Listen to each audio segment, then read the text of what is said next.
Yes, sir. Two questions, one technical. When the 30-day window starts, construction can't start until then, or can they start doing site work and things like that? The approval that's given, the 30-day clock starts from the approval. However, the actual construction actually can't occur until permit is pulled.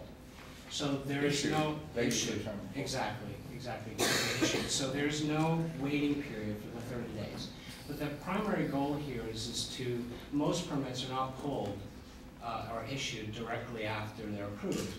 And so what we want to do is we want to provide some certainty through the building process and kick that off as soon as possible. I didn't understand the answer. So you do not have to wait to pull or issue a permit for this process to be concluded. Let me just understand it. I'm sorry, I'm not that smart. I file an application, a 30-day process time period starts so that people can make lodge protests. When I file an application, when do I have to put this up? So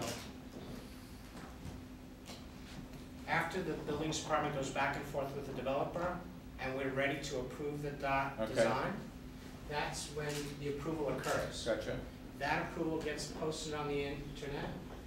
From that point going forward, 30 days, the clock ticks, right, and they can make those zoning challenges. Right.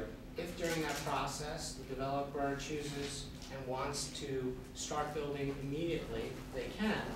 But this process will continue to go on very early on in the process. So that they could start earlier, but they would run the risk of a challenge that is upheld.